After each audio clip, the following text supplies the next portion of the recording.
Thanks, Ella.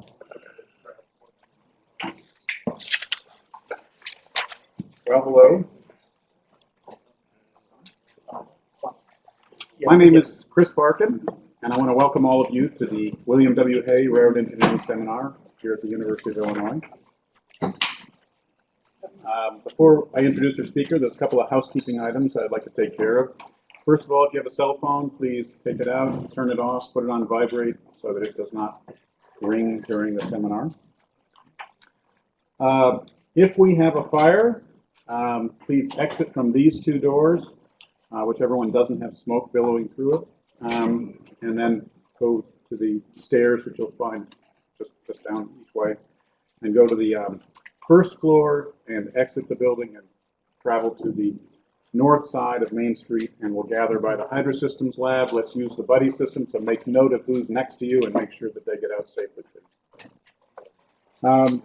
If we were to have severe weather, and there's no forecast for such today, but if we were, we do not want to go outside. Instead, what we want to do is go this way, either through this door or that way and around behind this wall, and go all the way into the old portion of Newmark Lab.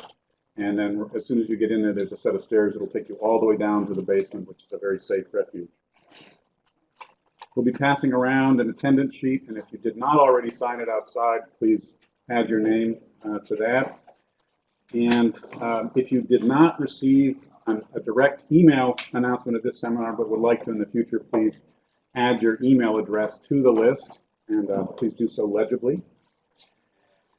And also, if you need or would like continuing education unit credits, please indicate on that sheet. I'd like to welcome those of you who are joining us via telephone and the internet. We have representatives from Massachusetts Institute of Technology, U.S. Department of Transportation, Research and Innovative Technology Administration, New York State DOT, URS, University of British Columbia, Kansas City Southern, Volpe National Lab, EDR Group, Parsons, CSX, Parsons Brinkerhoff, Michigan Tech, Federal Railroad Administration, Canadian Pacific Railway, KRCI, CTA, U.S. Environmental Protection Agency, and UIC, University of Illinois, Chicago. We welcome you and glad to have you here. And again, those of you who are dialing in, if you'd like to receive CEUs for your participation, please send an email to LB Fry and with your information. I'll also ask the speaker we'll try to use the microphone, but if it's necessary, I'll ask you to repeat the questions you get here for the benefit of the dial-in audience. Scott or Matt or anybody, is there any announcements for the REMA student chapter happy hour? We're going to be having a happy hour in honor of our guest speaker at the Blind Pig on Walnut Street, and that starts at 5:30. Sadly, our speaker can't join us, but we'll celebrate this. Have an extra one for me. And I should actually honor you. You are the new president, is that correct? So Matt Grieve was elected last night as president of the REMA student chapter here at the University of Illinois Urbana-Champaign. So congratulations, Matt.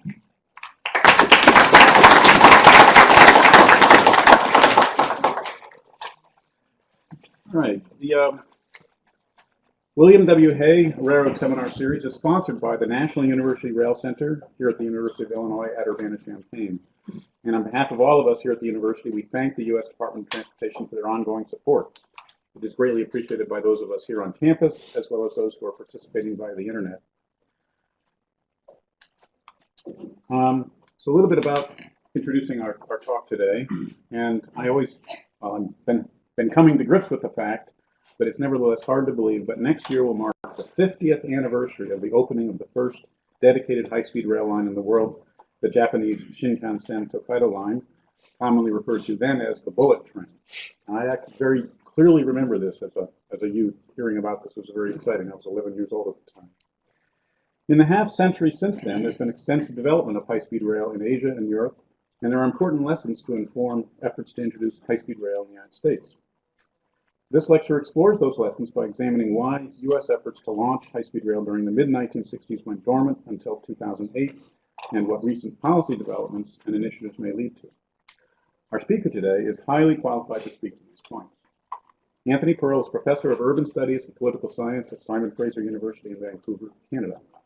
Dr. Perl completed his undergraduate honors degree in government from Harvard University, followed by an MA and a PhD in political science from the University of Toronto. Prior to his current position, he worked at the City University of New York, the University of Calgary, and the Université Lumière in France.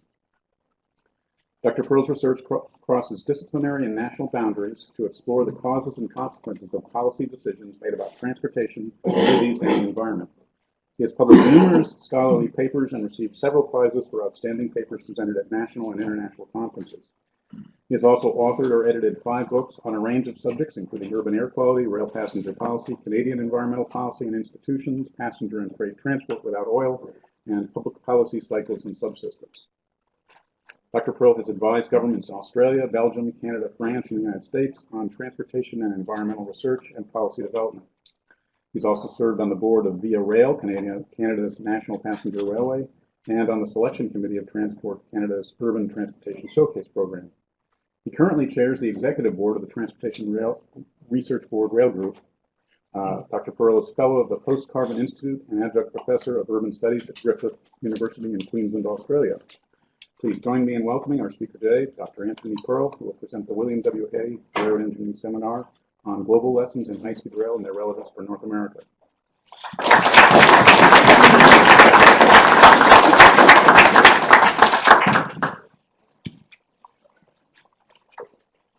Thank you very much, Chris, and thanks to all of you for joining me here in Champaign-Urbana. It's a pleasure to be here for my first visit to the heart of America's rail research know-how, and I'm very glad to see where it happens firsthand. I've seen the results of it over the years at Transportation Research Board and other important gatherings, and it's always been a place that I wanted to get to know better and see for myself.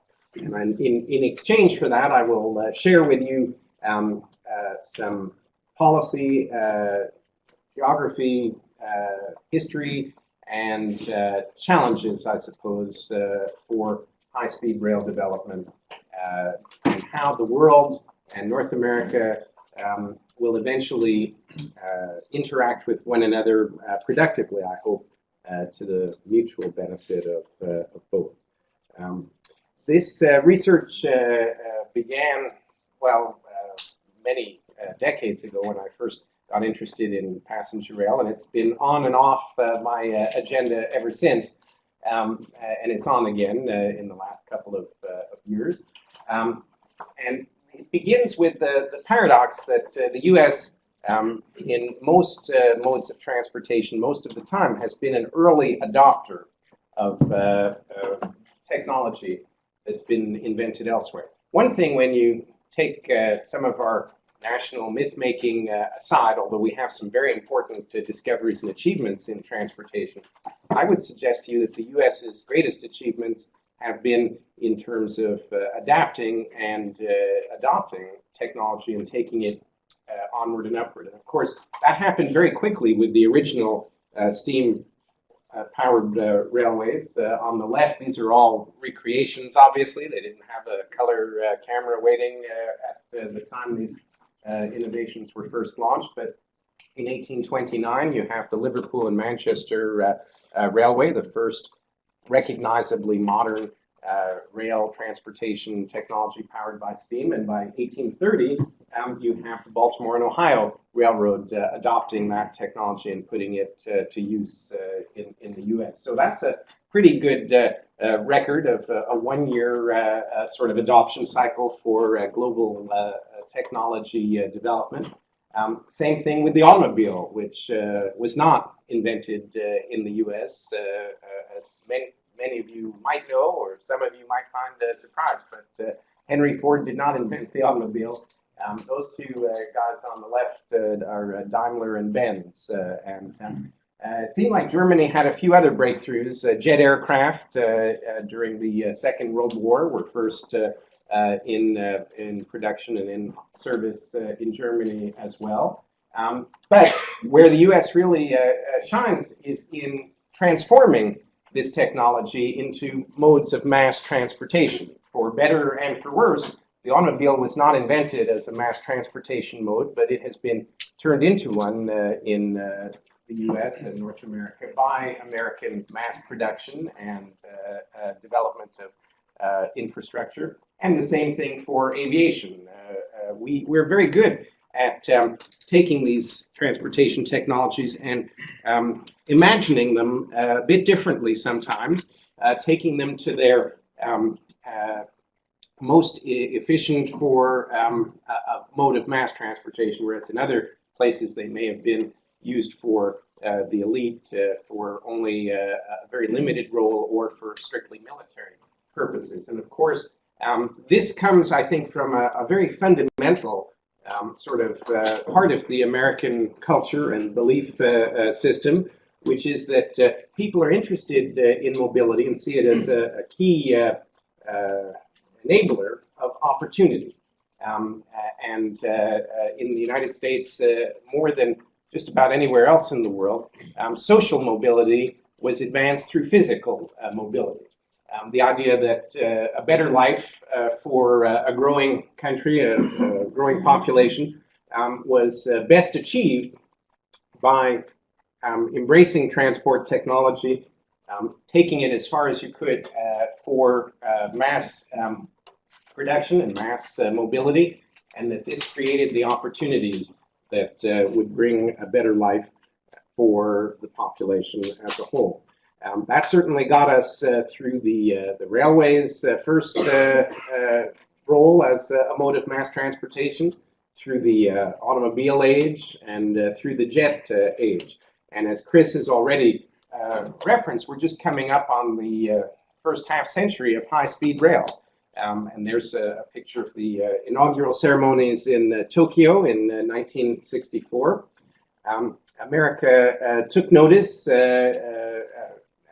of that and seemed quite positioned and quite ready to take the same sort of trajectory of adapting and adopting high-speed rail technology. In 1965, President Lyndon Johnson signed the High-Speed Ground Transportation Act, which was had the goal of stimulating and demonstrating the technology in North America and deploying it in a way that would sort of speed or facilitate that diffusion, just as it happened with other modes of transportation.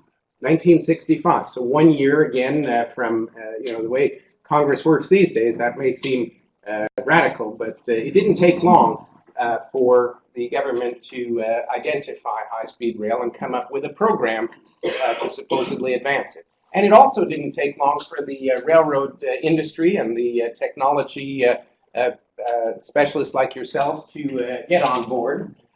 It very quickly was possible for the U.S. to set a new speed record in this rather unconventional looking hybrid train, which was still holds, by the way. This is your Trivial Pursuit point for today.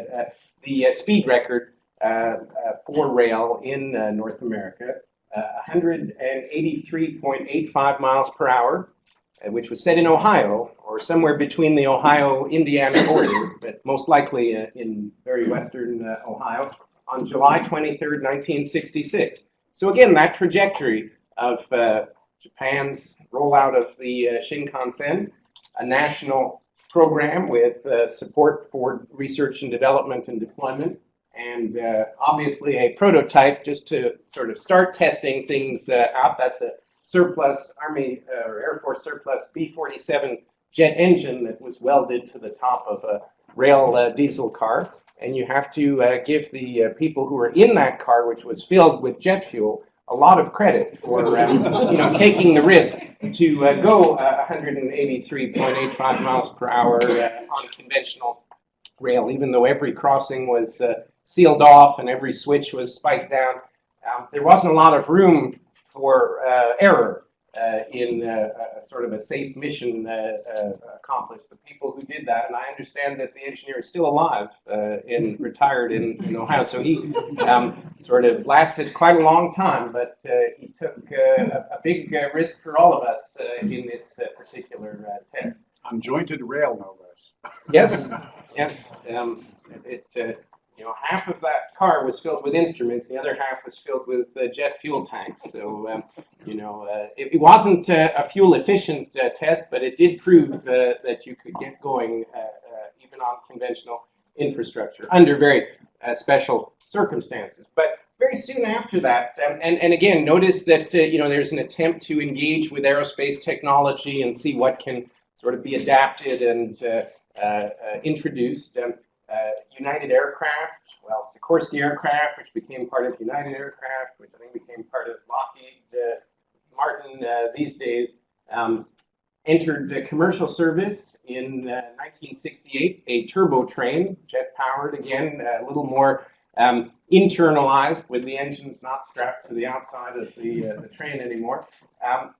The schedule between New York and Boston between 1968 and 1976 equaled today's Acela. So this train was actually able to cover the route from New York to Boston the same time as today's highest speed train. And here's a photo of this train reaching its maximum test speed of 170 miles per hour in New Jersey during the late 1960s. So again, moving forward, developing the technology, testing it out, and actually putting it into commercial service in a fairly short time frame. On the south or west end of the corridor, depending how you define it, in the Northeast, there was the Metroliner, which is a result of another innovation, a public-private partnership to advance passenger rail. 4 private companies at the time, the Budd Company, Pennsylvania Railroad, General Electric, and Westinghouse. 2 of those are still in business in their existing form. Notice the terms of that.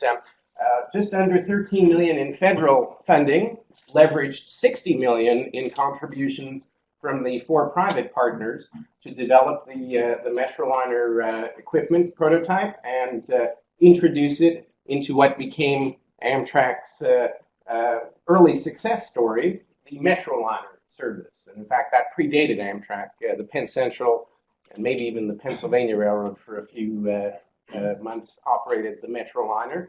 And at that time, in the 1970s, they could boast of the 3-hour trip from New York to Washington, which reached speeds of about 125 miles per hour at peak speed, was one of the fastest trains in the world. So again, and this was at a time when Amtrak wasn't doing so well in many of its operations. And the Metroliner and the New York to Washington higher speed service was the only one in North America at that time that covered its operating costs consistently. So there was a market success that this demonstration project proved that at least in certain places, this technology could actually cover its cost of operation, which for Amtrak was a big achievement at a time when that really wasn't happening anywhere else in North America. So what we can learn from this is that the U.S. does know how to, or did have success in designing trains that could go very fast, did have success in designing commercial programs and models to fill those trains with people who would actually pay more than the cost of operating the train. The infrastructure was always the Achilles heel. And that's the lesson, I think, to take from this first wave of high-speed rail development in the United States. It's not the trains or even the operation of those trains that has held back things. It's been the tracks. The tracks have never allowed these trains, including the most current incarnation or reincarnation of these efforts, the Acela, to reach their designed operating potential. And I think there's at least a couple of other people in the room who went to the high-speed rail Congress in 2012, I think I saw TC there, I remember, in Philadelphia. One of the field trips was to Sunnyside Yard, which I hadn't been to since I trespassed as a young child and lived around there growing up in Queens. So I thought it was time to go back. And here we are going through the drop pit area where the Acela maintenance facility is. And I asked, as we were passing by one of these trains at below the platform level, what's this homemade looking device that's sort of welded to the suspension hanger of the train? It's called, they said, oh, we call that the bread box. And what it's there for is to catch the pieces of metal that get broken off the train in its regular operations because of the track geometry challenges that the suspension system has to deal with, to make sure that they don't become shrapnel and injure or kill any wayside workers along the right-of-way, or in some places they pass commuter stations where people are waiting at grade for local trains. They found that it was too dangerous to have all these pieces of metal come flying off the train at speed. So they created this catch box, which they empty every week, and then they weld the pieces back on to the train equipment and start the process over again. This gives you a literal sense that the tracks are literally tearing the train apart. And if this is the solution that they've come up with, again, it shows that there's some fundamental infrastructure issues that need to be dealt with if we're going to move higher speed trains forward in this country, even in the place where the most investment and the most advanced efforts have been made to try and work on this technology. So we don't hold a lot of records for high-speed rail in the U.S., but we do hold one, which is that we have the longest elapsed time between launching a high-speed rail program and building the tracks that are needed to support it. And we're still, the clock is still ticking, so to speak, in this saga. But we're going to have to get to focusing on the infrastructure if we're going to get serious about high-speed rail. That is the, I think, lesson of the last 49 and a half years, or 49 or 48 years, give or take, when the U.S. started to get into this. But there's more to learn from this sort of long and somewhat difficult development period. A lot of people want to know, why has it been such a long, slow process? And I think it's important to think about what happened in the railroad industry inside the U.S. during this period, as well as what was going on in Japan and Asia, which we'll get to soon. But in the 1970s and 80s, even early 80s, while high-speed rail was developing in Asia and then starting in Europe as well, it's important to remember that the U.S. railroad industry went through what I like to call a near-death experience. And in fact, for some carriers, death was actually what did happen. These are rights of way of dead railroad carriers in the northeast part of the U.S. Uh-oh. Something has changed here. How's our technology going?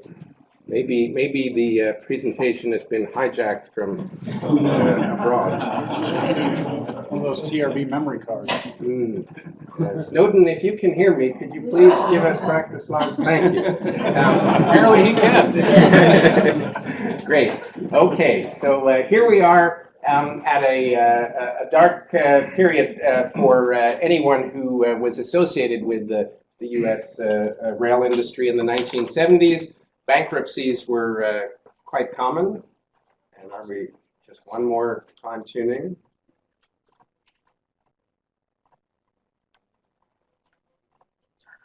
Oh, that's okay. Great. And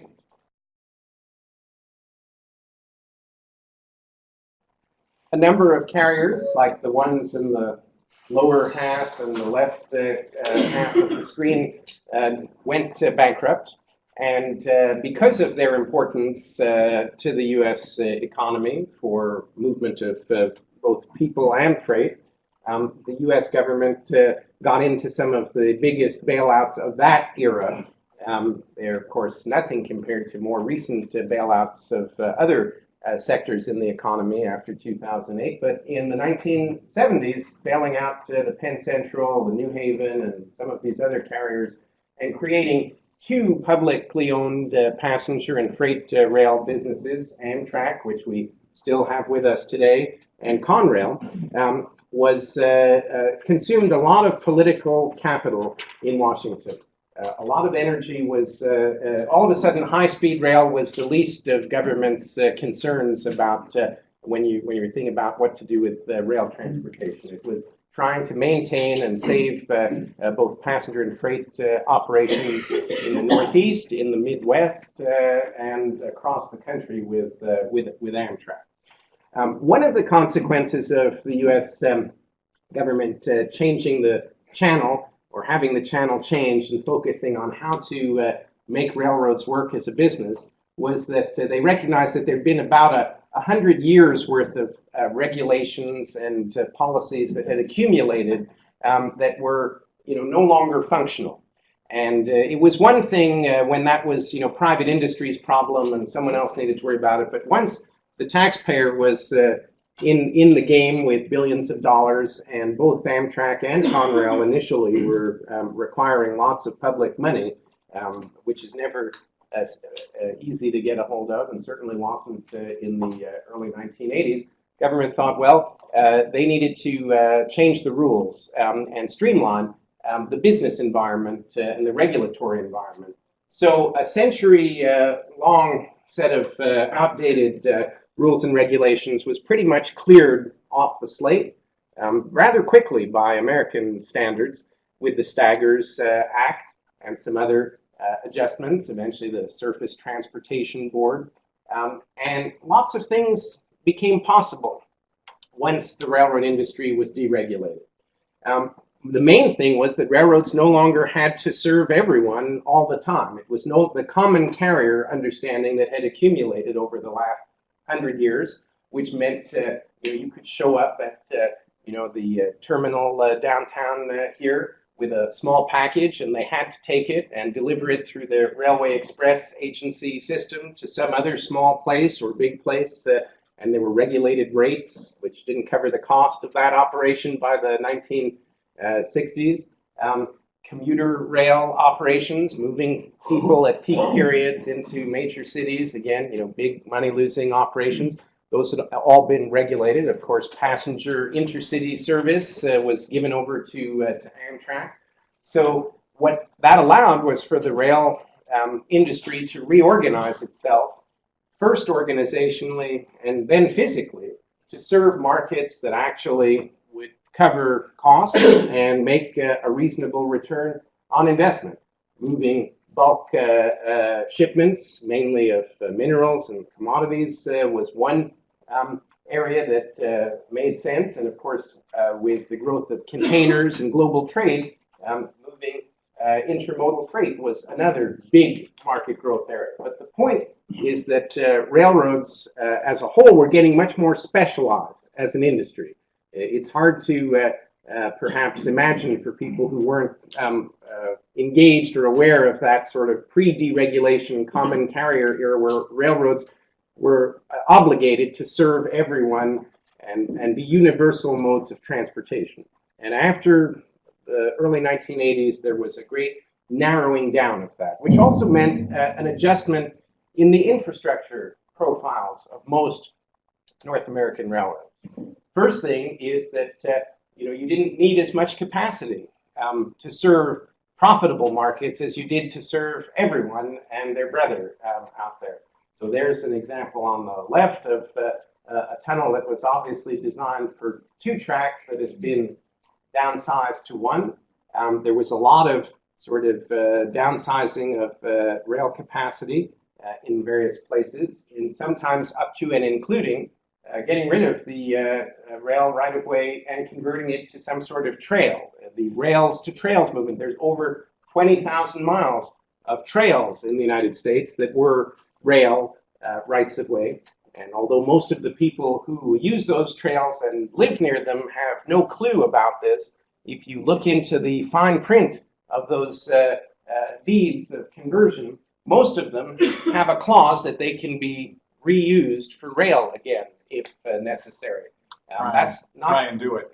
yes, that's not going to be politically easy, but there's 20,000 miles of right-of-way that's out there in the United States, some of which might have use for higher speed rail operations compared to having to blast a greenfield right-of-way through the areas, same sorts of areas. Similarly, in the downsizing of rights-of-way that railroads have, where they've kept them and not sold off adjoining or adjacent parcels, there may also be more room for development of this rail infrastructure. So the track possibilities that are out there are perhaps a little bit more diverse than they were in 1965, certainly. I guess the key point, and we were discussing this at dinner last night, Chris and I have sort of reached through opposite methods and different approaches, sort of like Darwin and Wallace. I'll leave it to you to decide who's Darwin and who's Wallace. Is that We both just came back from. right? While the rest of the world was, well, Europe and Asia in particular, was perfecting the technology and the operations models to develop very effective high-speed passenger rail services, the U.S. reinvented ways to move freight and reconfigured the infrastructure, both in quantity and in technology and profile, on this continent to do that and do it profitably. That's an important point that our friends in the industry would want me to remind everyone of, that, you know, U.S. railroads have been the only transport mode, not carrier, but mode as a whole, that have been consistently profitable since 2001. You know, think about airlines, think about the auto industry. Some trucking companies have done okay, but as a mode, I think it's safe to say that our infrastructure deficit on the road side is pretty severe.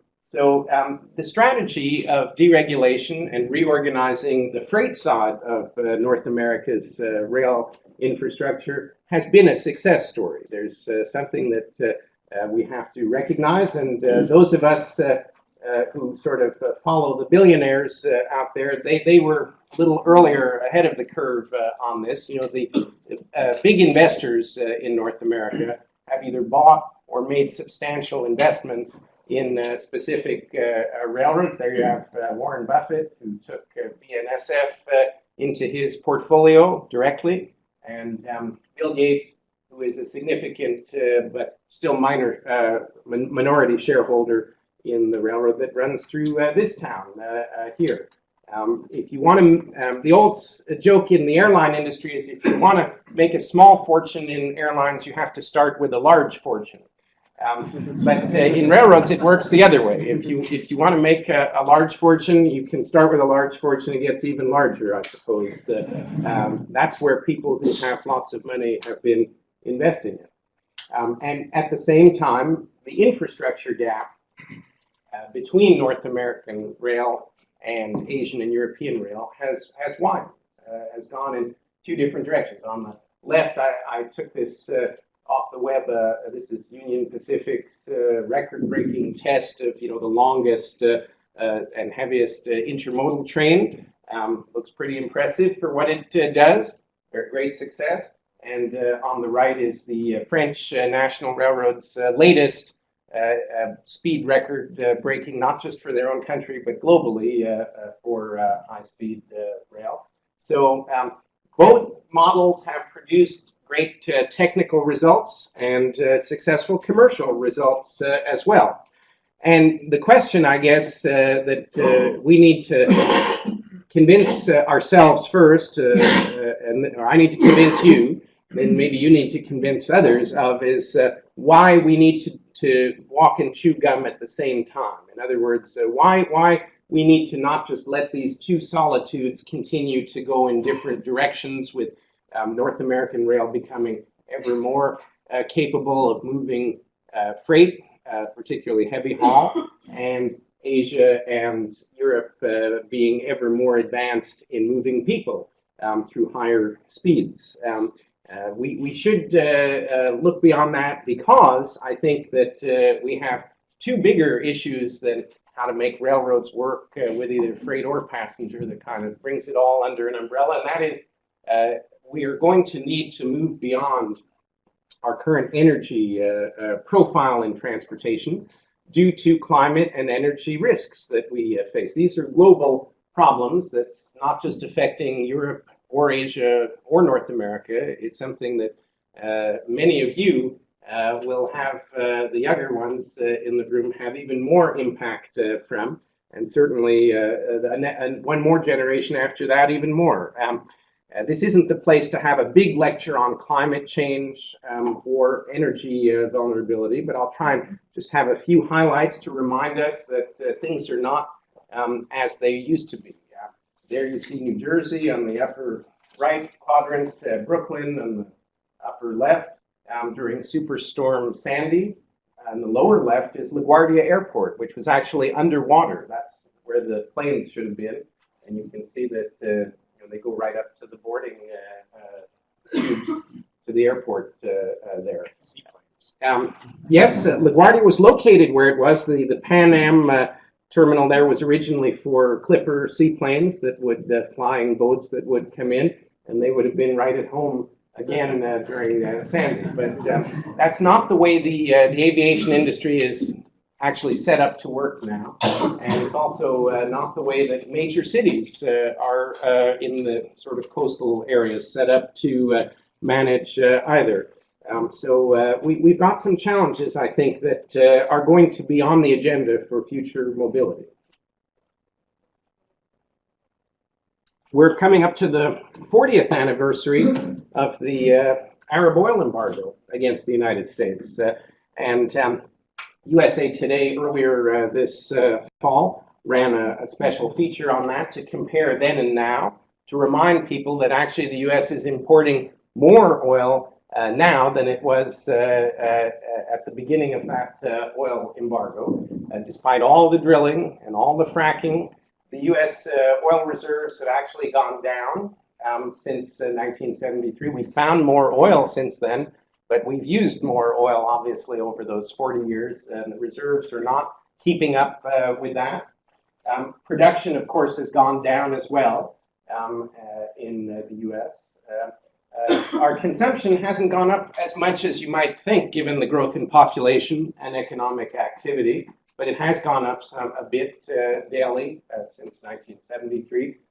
One of the reasons that consumption has been moderated has been the price, which, of course, it's a little bit lower now, but it went up quite considerably after the embargo. And of course, the price of gasoline has also changed quite a bit upward in those 40 years. Fortunately, our fuel efficiency has gone up in our fleet and is slated to keep going up in the coming years. But for now, there's still a big import that's filled from places like Canada, but also other parts of the world, the Middle East and South America. I think the most important thing to take from this, besides the fact that we haven't done much to sort of address the energy challenges of not being self-reliant and having to import huge amounts of oil, which have had real impacts on the U.S. economy over the decades, is that we are very dependent on oil in our transportation system. Modes of transportation that the U.S. depends on just don't work without oil, despite all the advances or attempts to advance battery technology, fuel cells, biofuels. None of that is reached the scale where we would have an easy way to make a quick shift in the surface road modes and aviation.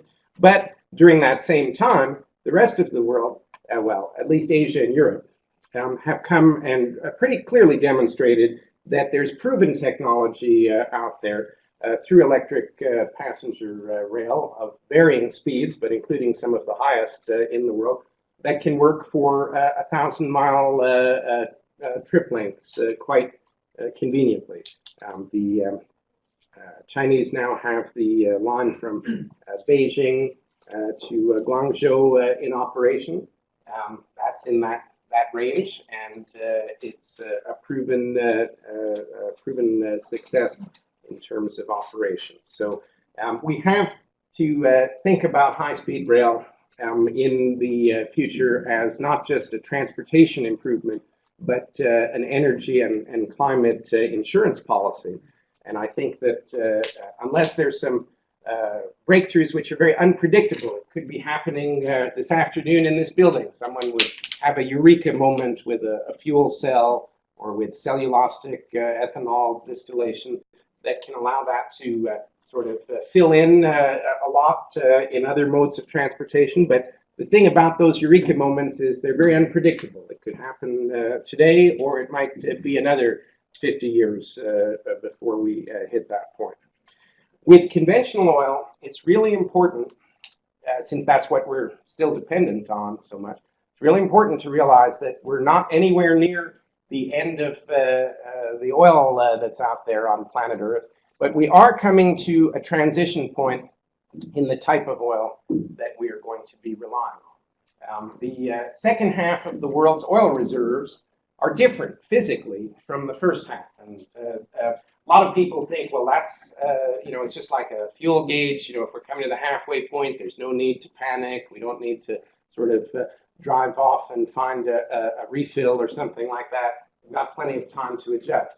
But if the second half of the world's oil endowment is mainly physically different, it's different types of oil in different places that require different infrastructure and different technology and different learning curves to be able to use to the same scale and extent that we've come to depend on the first half of the world's oil, we have to take that into account in our medium-term transportation plan, even our short-term transportation plan. I'm familiar with the tar sands oil from Alberta. I lived there for 12 years, and I'm now next door in British Columbia, where they're talking about having a pipeline to take it over to the West Coast ports for shipment to China. This is physically different stuff and has different impacts and requires different infrastructure. Same thing with the deep water oil. People in the Gulf of Mexico now understand that going more than 5 miles under the ocean to get that deep water oil has a new learning curve on how to manage the risks and how to manage when things go wrong with it. We sort of learn by doing, but that's a very expensive way to proceed on that. And we're going to have to build different types of refineries, different types of pipelines, different types of infrastructure, which will be in the $1 trillion range if we are to use the full extent of that oil endowment that's out there. The question, and I don't have an answer, but the question I think that needs to be on people's minds is, what is the optimal mix of using less of this second half of the world's oil through other energy sources versus a full build-out of this second infrastructure with all the secondary costs and risks associated with it. Again, mature technology in rail, especially electric rail, versus new technology for tomorrow's oil supply that's out there.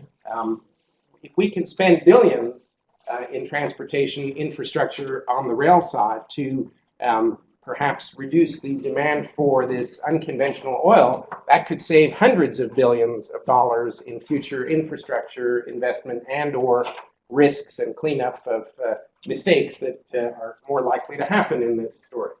So back to rail. Now that I've sort of tried to say that there's some very large macro factors that make this more than just an academic exercise.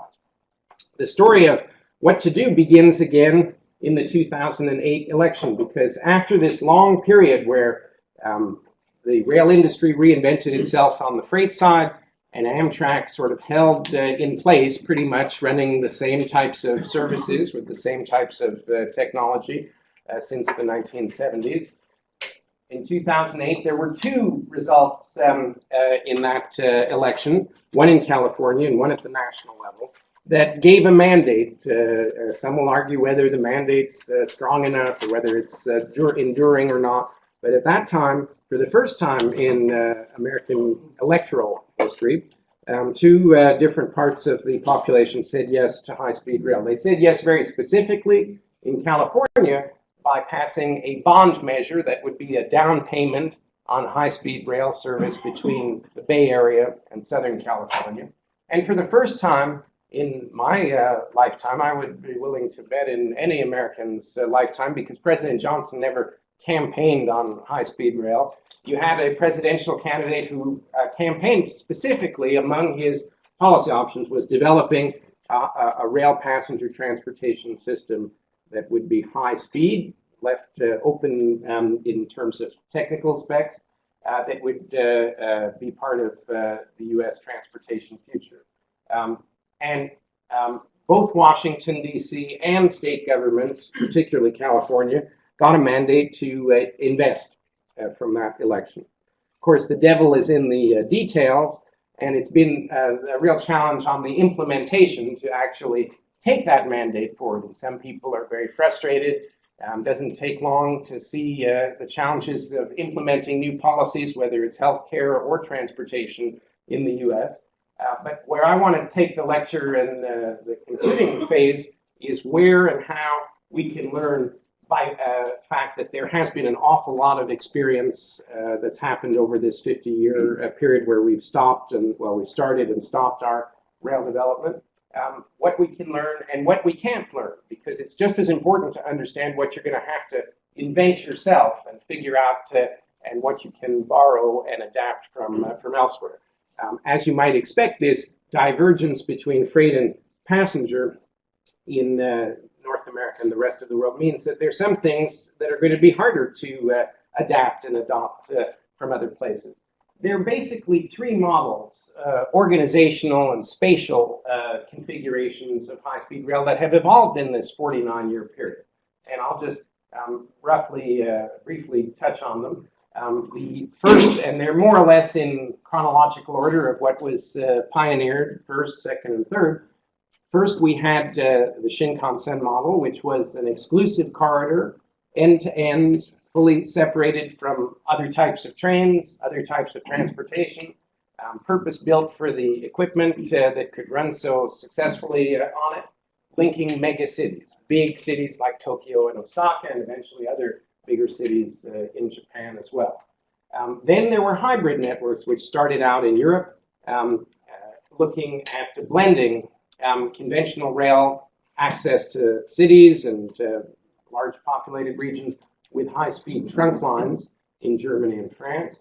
And finally, both Spain and China, for interesting reasons, decided to take the plunge and build a comprehensive national network that would actually approach President Obama's stated goal of trying to have a major share, 80% of the population served by this type of transportation. So here you see the map of the Japanese, and you can see a system, and you can see why a mega corridor connecting the big cities in a fairly linear fashion makes sense in that space and that geography and that population density that's out there. So that's the exclusive corridor, what it looks like today.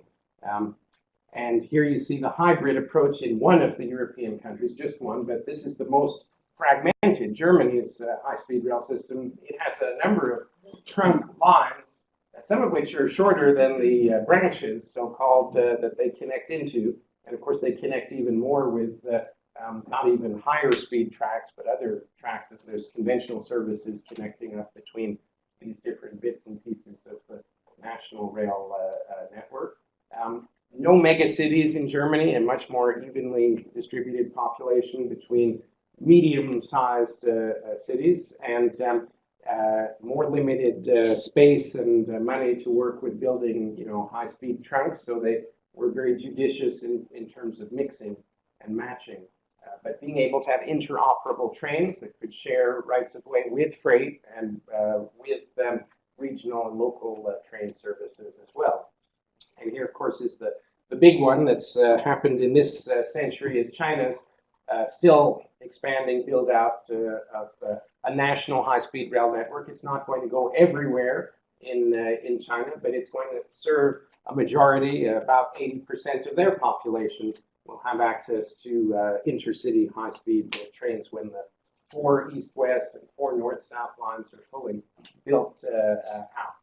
So those are the 3 models that are out there, and the question I think for us is what do we make of them and how do we learn from that experience and figure out what works in the United States.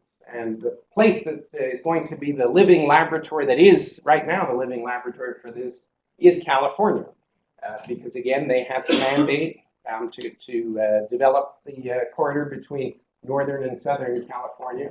And currently, as you'll see on this map, there is originally there were a couple of different visions, and this is where some of the legal and political contests that are going on in California were. When the ballot measure that was put before the voters was written, the legislators, who are very few engineers in the crowd and almost no railroad experience, went for the Japanese model. They wrote into the bond legislation for California that this was going to be, a high-speed, dedicated, single-purpose infrastructure, and they even wrote the trip time between downtown San Francisco and downtown Los Angeles based on that into the legislation.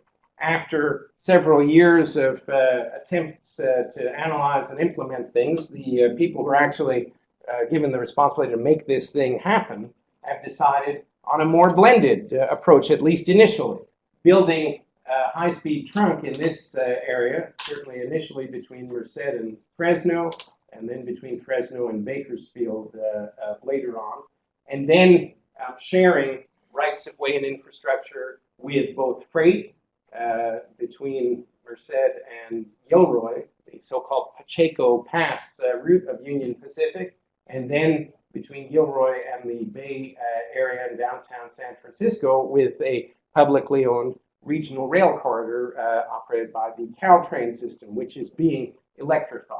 So we're going to see different models of a blended system, and then, of course, maybe eventually have it evolve into a sort of a single-use corridor. But when we get to the different pieces in the Central Valley, there's really no need to reinvent the know-how for building these exclusive corridors. The rest of the world, and here's a photo from China, but you have many other countries in Asia, as well as Europe, that have the know-how, and we need to import and partner to do that. There's no need to reinvent the wheel and insist on a sort of 100% designed and conceived American approach to doing this on that type of infrastructure.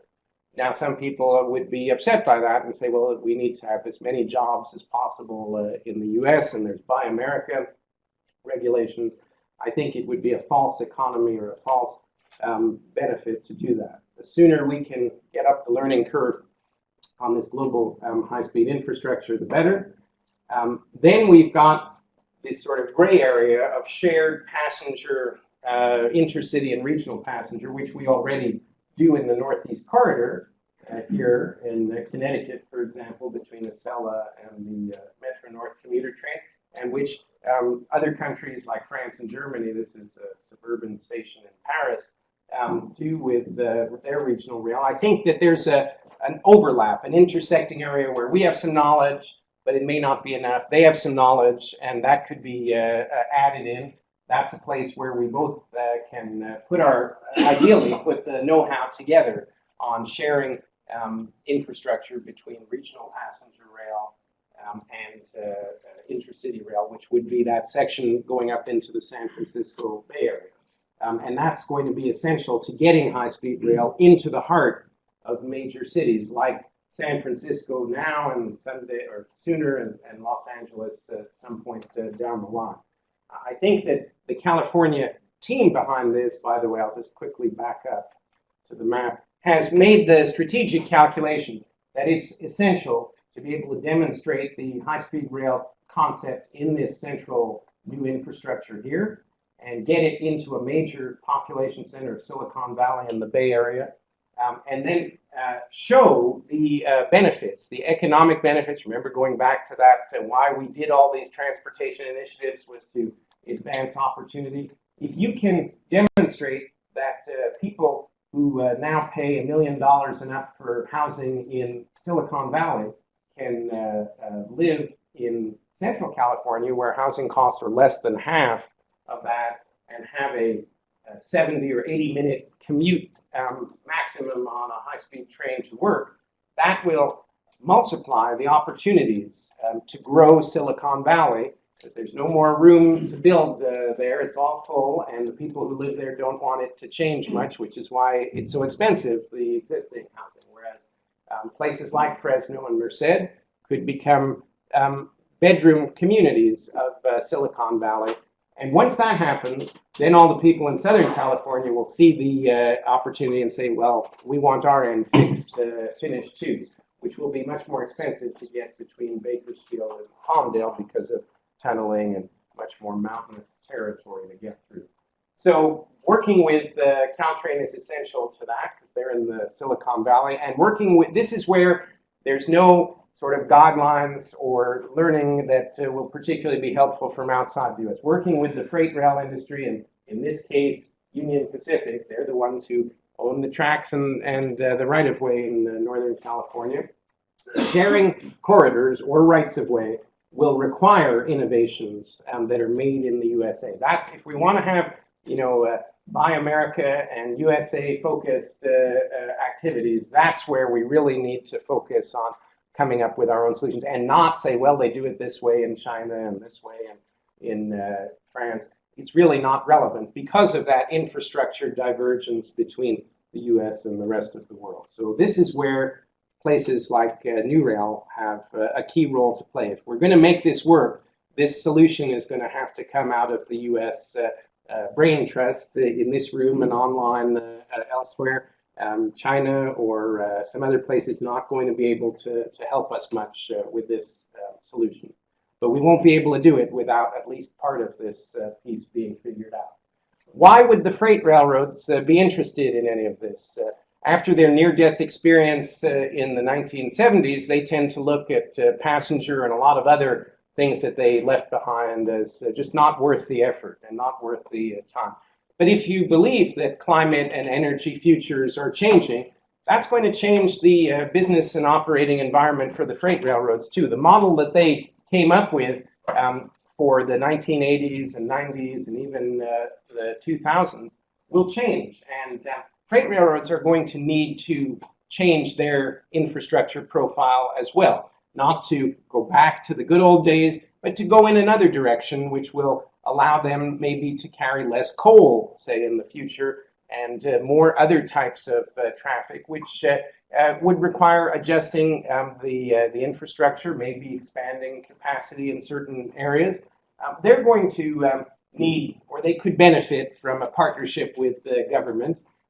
They benefited in the restructuring of the 1970s and 80s, and they've been doing great ever since. But I think there's a period coming in the future where enlightened leadership of freight railroads will understand that working with government on the next sort of future for infrastructure, rail infrastructure programs and policies is not just about helping high-speed rail, but also a two-way street where government can help support and enable the railroads to keep their business model refreshed and heading toward the future developments.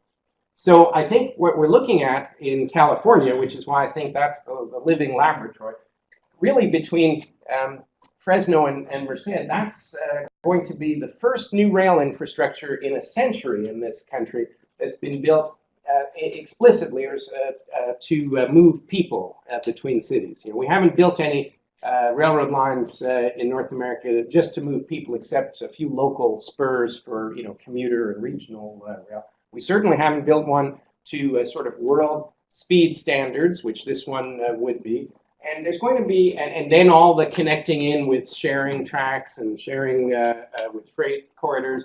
There's going to be a lot of learning that has to happen, and capacity, both the technical capacity and the organizational financial capacity to make it happen.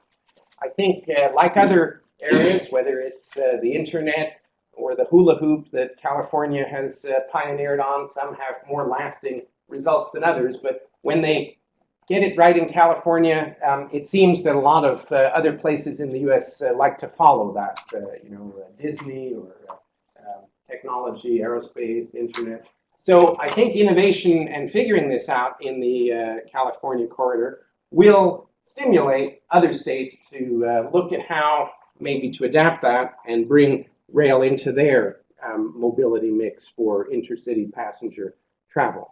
And in this sort of experimental bottom-up approach, which is not that different from the way the interstate highway system was invented, with states taking initial leadership with turnpikes and inventing the sort of techniques of making it happen and then getting it scaled up to a national level. I think that if states follow this trajectory, then it's a matter of time before Washington gets into the act and sort of institutionalizes this knowledge and know-how, sets some sort of long-term rules of the game, and we wind up with the capacity to walk and chew gum at the same time, which means having a very vital and vibrant rail freight system, which we already do, but evolving that forward and adding in and figuring out how to pick up where we left off in 1970 or 71 roughly, with adapting high-speed rail technology, which has moved onward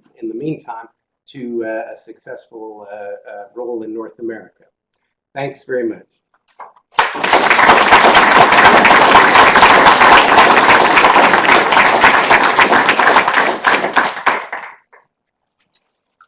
We have time for some questions.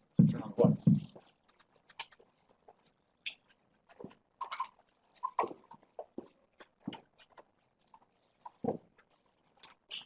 I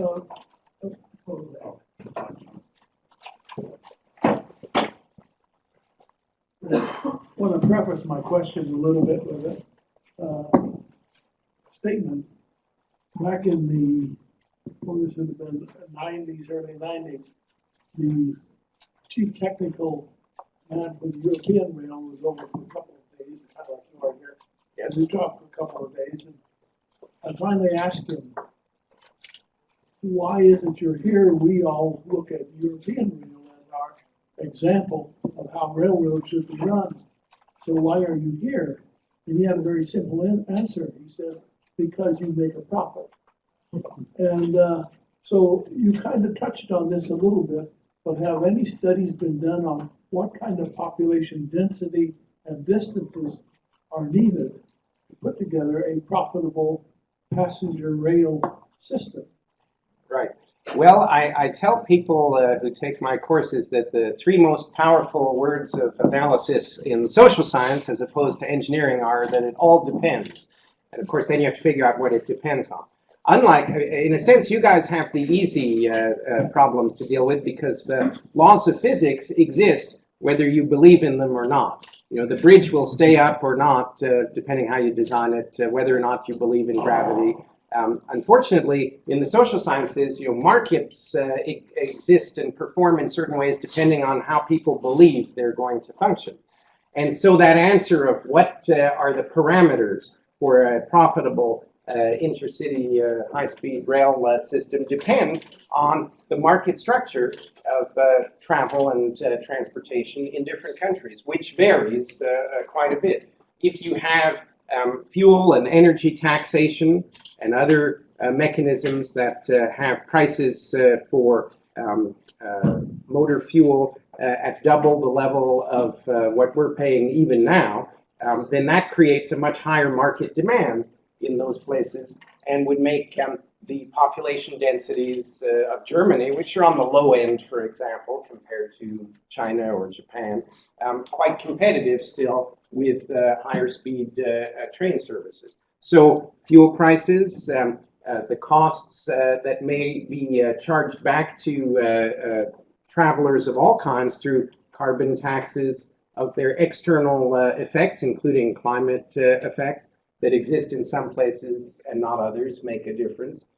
In the US, we've let world markets set our fuel prices, and we've seen that moving it up above $80 a barrel does create more demand for intercity common public transportation, whether it's regional rail or even Amtrak, and improves the desirability or the economics of the operation of the higher speed trains in our future. But the biggest piece that might be relevant in terms of what might change going forward is land use.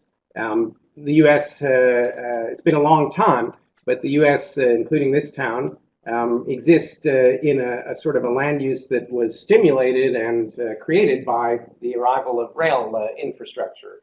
And U.S. railroads got a lot of support back in the day, the first time around, by land grants that helped them to pay for that infrastructure going forward. I don't have time in this talk, but Northern California, the area in downtown San Francisco, and also some of the stations in the Central Valley will have quite significant urban developments around them.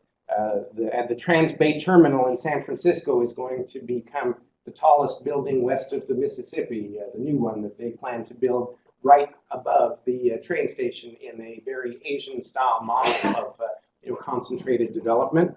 So those, again, offer economic changes from the current arrangements that would provide more than just a passenger revenue to boost the balance sheet. So in other words, if you're going to open up the possibility of changing land use to much more concentrated, rail-focused development around stations, that brings a revenue potential that's not there today. If you look at fuel and you think it's not going to get a lot cheaper again because of production of the second half of the world's oil, that's also raising the economics of passenger rail. So I would say it depends if you think the long-term trends are for more of the same. If you think tomorrow is going to be more or less like today and like the day before and going back, then there's not a lot of lift behind some of these passenger rail economics. But if you think that tomorrow is going to be different and that people may be looking for both different living arrangements and different travel arrangements than currently exist, or that have become the sort of main modes these days, then there is more opportunity. And again, even in the darkest days of Conrail and Amtrak and the bankruptcies that happened in the railroad industry, the one train that actually was able to make money, passenger train, operating costs, was the Metroliner, the fastest train at the time. So I think there is some track record, if you'll pardon the pun, that you can make some of this work even under very difficult conditions.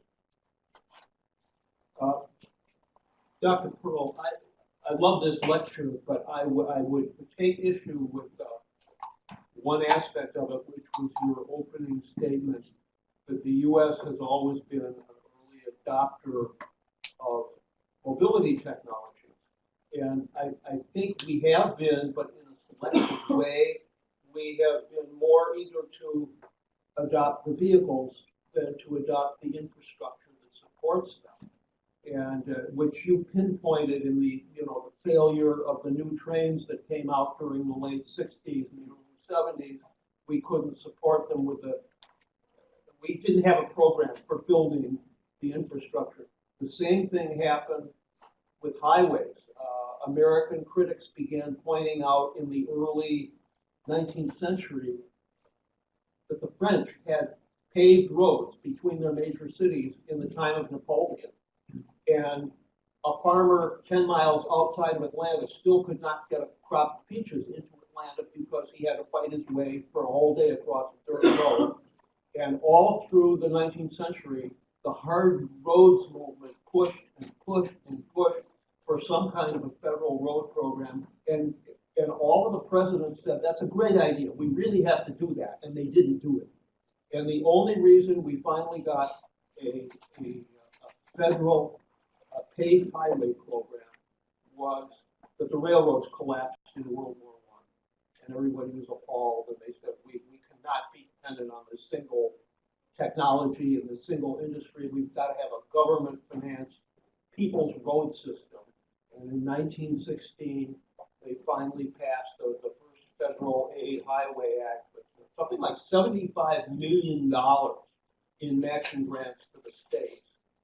But interestingly, even though that money was appropriated in 1916, and the first federal highway chief was appointed in 1916, the first mile of concrete was not poured until 1919, because there were almost no highway engineers in the United States. And Commissioner McDonald had to send engineering candidates to France, because that was the only place where they knew how to build a concrete road.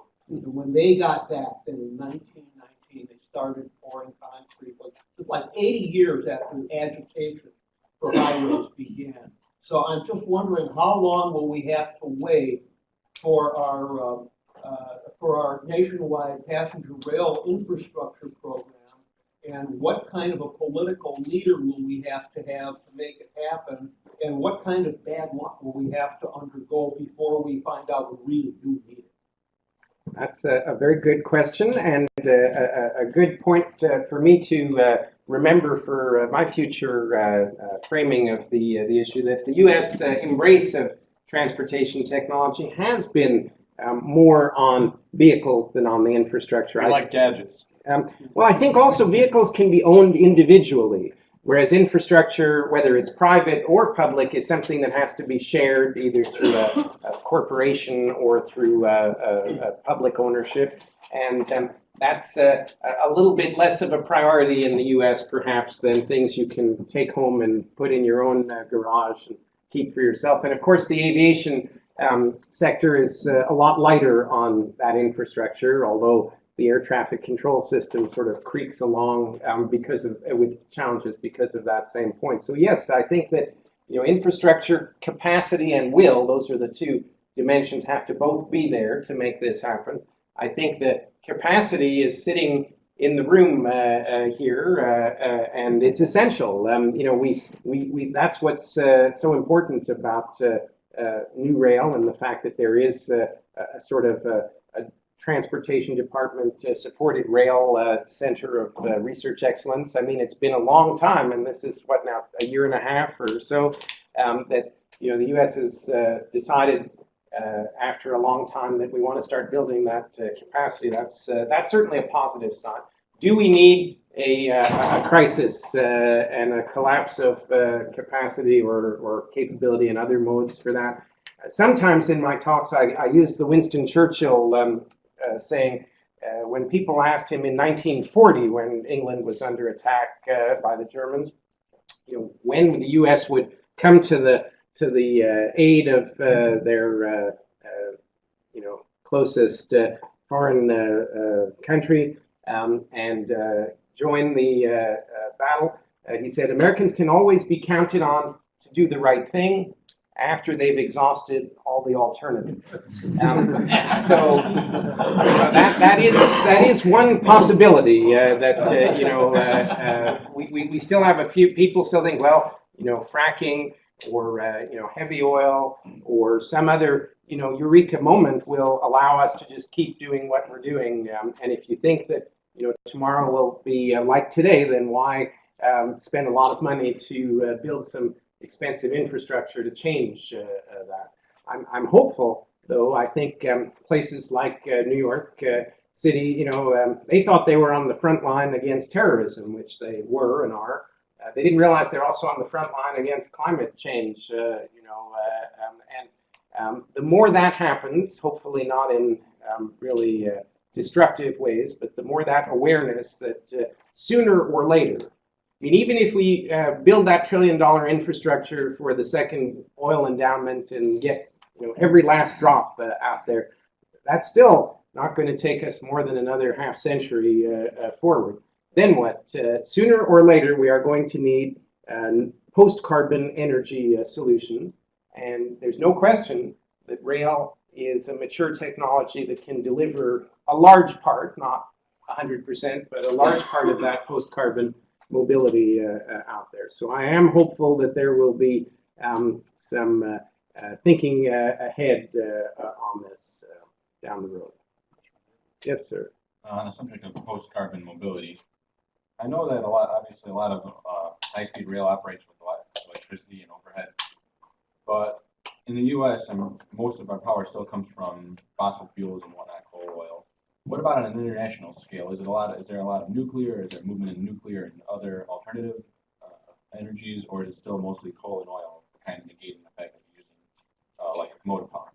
Well, I had a little bit of a conversation this morning with some of your colleagues who are working on a study on rail energy efficiency, and they might feel that I'm being not as pessimistic or not as realistic as they are. But even if you took the same amount of coal, let's say, well, there aren't any steam engines left, but if someone was able to fire up a coal turbine locomotive again and run it directly as a fuel source onto the rail versus electric traction, electricity as a traction motive power source is 3 to 4 times more efficient than the mechanical, not diesel electric, but running it with a transmission and over-the-road type vehicle. So just by itself, electric traction and rail has a major energy efficiency, no matter what the energy source behind the electric generation is.